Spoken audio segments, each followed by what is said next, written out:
saudara-saudaraku yang diberkati oleh Tuhan Yesus, berjumpa lagi dalam santapan rohani Hosana saat ini.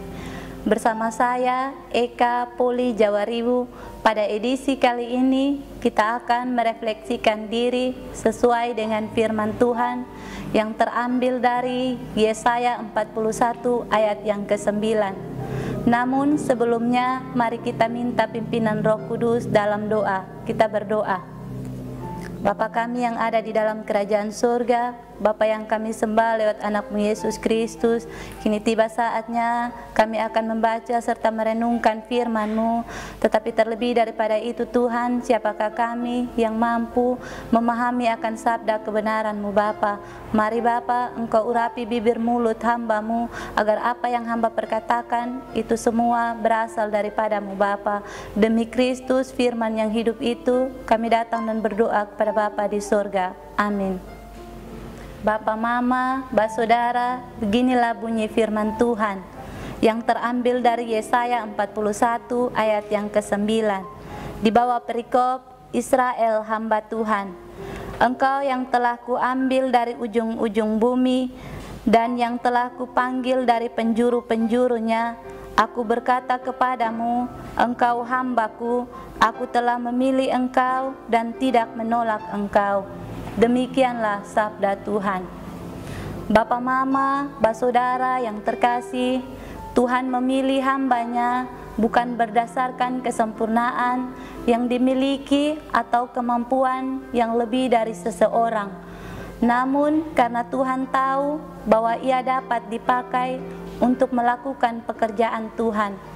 Apapun bentuk pelayanan itu, Tuhan tidak memilih orang sembarangan untuk melakukan pelayanan tersebut. Bahkan sekalipun orang itu pernah memiliki masa lalu yang kelam, yakni melakukan berbagai kejahatan, tetapi dalam hal ini pun Tuhan tidak pernah salah dalam memilih hambanya yang melayaninya. Karena dalam tangan Tuhan, sehancurnya apapun diri orang tersebut, di dalam tangan Tuhan ia akan menjadi mutiara yang dipulihkan dari kerusakan hidup, dan Tuhan berkenan kepadanya. Bapak, Mama, Saudara yang terkasih, demikian juga saya yang berdiri saat ini. Saya tidak hebat, tidak lebih pintar dari orang lain, namun hanya karena kemurahan Tuhan memanggil saya. Tuhan menjaga hamba-hambanya dan tidak akan membiarkan orang lain atau siapapun mereka menghina hamba yang telah diurapinya. Tuhan memegang hambanya dengan erat dan membela dengan setia. Jadi, seperti apapun hamba Tuhan tersebut, jangan pernah memperlakukan mereka dengan semena-mena, baik dalam perkataan ataupun tindakan. Karena apapun kesalahan hambanya, Tuhan akan menuntunnya kepada pertobatan sehingga ia diampuni. Namun Tuhan pastinya tidak akan tinggal diam terhadap orang yang mengganggu atau membantah kebenaran yang diberitakan hambanya. Semua hamba Tuhan, baik pendeta, presbiter, memang hanyalah manusia biasa, namun sekecil apapun bentuk pelayanannya, terdapat perjanjian yang kuat antara Tuhan dan hambanya, dan pasti akan terlaksana.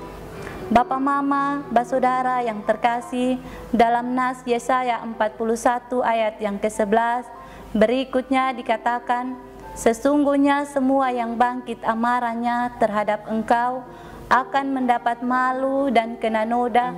Orang-orang yang membantah engkau akan seperti tidak ada dan akan binasa. Ini bukan sekedar perkataan, namun adalah firman Tuhan untuk menjaga hamba yang dipilihnya, karena apapun kesalahan mereka bukan hak kita untuk menghakimi. Sehingga janganlah kita mencoba untuk menjamah hamba Tuhan. Bapak, Mama, Saudara yang terkasih, marilah kita menjadi umat yang menghormati hamba Tuhan dan taat kepada pemberitaan firman Allah.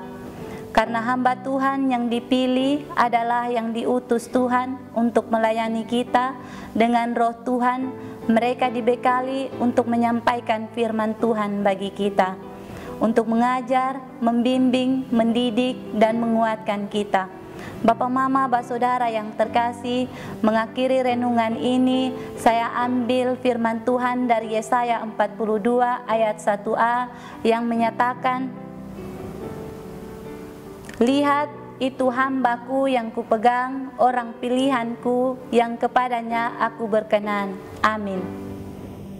Saudara-saudara yang diberkati Tuhan, mari kita nyatakan komitmen kita sebagai respon atas firman ini dengan berdoa. Kita berdoa.